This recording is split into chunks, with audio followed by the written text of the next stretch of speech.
During my childhood, my family was like a drop of water in a vast river, never remaining in one location for long.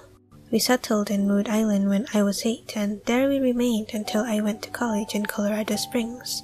Most of my memories are rooted in Rhode Island, but there are fragments in the attic of my brain which belong to the various homes we had lived in when I was much younger. Most of these memories are unclear and pointless, like chasing after another boy in the backyard of a house in North Carolina, trying to build a raft to float on the creek behind the apartment we rented in Pennsylvania, and so on. But there is one set of memories which remains as clear as glass, as though they were just made yesterday. I often wonder whether these memories are simply lucid dreams produced by the long sickness I experienced that spring, but in my heart, I know they are real. We were living in a house just outside the bustling metropolis of New Vineyard, Maine, population 643. It was a large structure, especially for a family of 3. There were a number of rooms that I didn't see in the 5 months we resided there. In some ways, it was a waste of space, but it was the only house on the market at the time, at least within an hour's commute to my father's working place. The day after my 5th birthday, attended by my parents alone, I came down with a fever. The doctor said I had mononucleosis, which meant no rough play and more fever for at least another 3 weeks. It was horrible timing to be bedridden. We were in the process of packing our things to move to Pennsylvania, and most of my things were already packed away in boxes, leaving my room barren. My mother brought me ginger ale and books several times a day, and these served the function of being my primary form of entertainment for the next few weeks. Boredom always loomed just around the corner, waiting to rear its ugly head and compound my misery. I don't exactly recall how I met Mr. Widemouth. I think it was about a week after I was diagnosed with mono. My first memory of the small creature was asking him if he had a name. He told me to call him Mr. Widemouth because his mouth was large. In fact, everything about him was large in comparison to his body. His head, his eyes, his crooked ears. But his mouth was by far the largest. "You look kind of like a Furby," I said as he flipped through one of my books. Mr. Widemouth stopped and gave me a puzzled look. "Furby? What's a Furby?" he asked.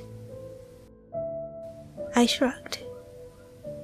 "You know, the toy. The little robot with the big ears. You can pet and feed them almost like a real pet."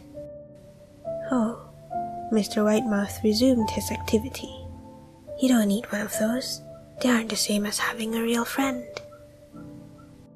I remember Mr. Widemouth disappearing every time my mother stopped by to check in. "I lay under your bed," he later explained. "I don't want your parents to see me, because I'm afraid they won't let us play anymore." We didn't do much during those first few days. Mr. Widemouth just looked at my books, fascinated by the stories and pictures they contained. The 3rd or 4th morning after I met him, he greeted me with a large smile on his face. "I have a new game we can play," he said. "We have to wait until after your mother comes to check on you, because she can't see us play it. It's a secret game." After my mother delivered more books and soda at the usual time, Mr. Widemouth slipped out from under the bed and tugged my hand. "You have to go to the room at the end of this hallway," he said. I objected at first, as my parents had forbidden me to leave my bed without their permission, but Mr. Widemouth persisted until I gave in. The room in question had no furniture nor wallpaper. Its only distinguishing feature was a window opposite the doorway. Mr. Widemouth darted across the room and gave the window a firm push, flinging it open. He then beckoned me to look out at the ground below. We were on the 2nd story of the house, but it was on a hill, and from this angle, the drop was farther than 2 stories due to the incline. "I like to play pretend up here," Mr. Widemouth explained. "I pretend that there is a big soft trampoline below this window, and I jump. If you pretend hard enough, you bounce up like a feather.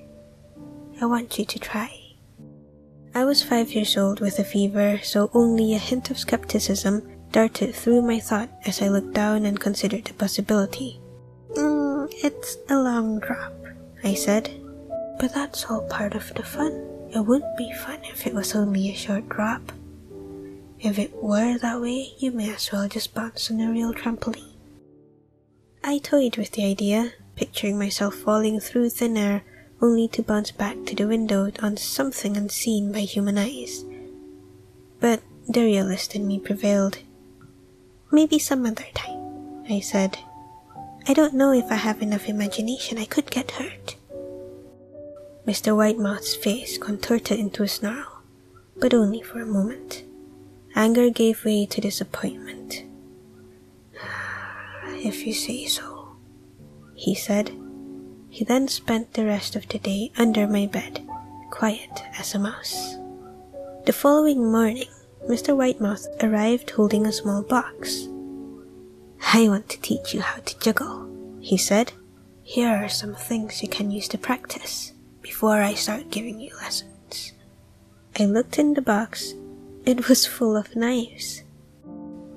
My parents will kill me, I shouted, horrified that Mr. Widemouth had brought knives into my room, objects that my parents would never allow me to touch. I'll be spanked and grounded for a year, no. Mr. Widemouth frowned. But it's fun to juggle with these. I want you to try it. I pushed the box away. I can't. I'll get in trouble. Knives aren't safe to just throw in the air, no. Mr. Widemouth's frown deepened into a scowl. He took the box of knives and slid under my bed, remaining there the rest of the day. I began to wonder how often he was under me. I started having trouble sleeping after that. Mr. Widemouth often woke me up at night, saying he put a real trampoline under the window, a big one that I couldn't see in the dark. I always declined and tried to go back to sleep, but Mr. Widemouth persisted. Sometimes he stayed by my side until early in the morning, encouraging me to jump. He wasn't so fun to play with anymore. My mother came to me one morning and told me I had permission to walk around outside. She thought the fresh air would be good for me, especially after being confined to my room for so long. Ecstatic, I put on my sneakers and trotted out to the back porch, yearning for the feeling of sun on my face. Mr. Widemouth was waiting for me. I have something I want you to see, he said. I must have given him a weird look, because he then said, It's safe. I promise. I followed him to the beginning of a deer trail which ran through the woods behind the house. This is an important path, he explained. I've had a lot of friends about your age. When they were ready, I took them down this path to a special place. You aren't ready yet, but one day, I hope to take you there. I returned to the house wondering what kind of place lay beyond the trail. 2 weeks after I met Mr. Widemouth, the last load of our things had been packed into a moving truck. I would be in the cab of that truck, sitting next to my father for the long drive to Pennsylvania. I considered telling Mr. Widemouth that I would be leaving, but even at 5 years old, I was beginning to suspect that perhaps the creature's intentions were not to my benefit, despite what he said otherwise. For this reason, I decided to keep my departure a secret. My father and I were in the truck at 4 a.m. He was hoping to make it to Pennsylvania by lunchtime tomorrow with the help of an endless supply of coffee and a 6-pack of energy drinks. He seemed more like a man who was about to run a marathon rather than one who was about to spend 2 days sitting still. Early enough for you? My father asked with a hint of sympathy. I nodded and placed my head against the window, hoping for some sleep before the sun came up. I felt my father's hand on my shoulder. This is the last move, I promise. I know it's hard for you, as sick as you've been. Once Daddy gets promoted, we can settle down and you can make friends. I opened my eyes as we backed out of the driveway. I saw Mr. Widemouth's silhouette in my bedroom window. He stood motionless until the truck was about to turn onto the main road. He gave a pitiful little wave goodbye, steak knife in hand. I didn't wave back. Years later, I returned to New Vineyard. The piece of land our house stood upon was empty except for the foundation, as the house burnt down a few years after my family left. Out of curiosity, I followed the deer trail that Mr. Widemouth had shown me. Part of me expected him to jump out from behind the tree and scare the living bejesus out of me, but I felt that Mr. Widemouth was gone, somehow tied to the house that no longer existed. The trail ended at the new Vineyard Memorial Cemetery. Interestingly, I noticed that many of the tombstones belonged to children.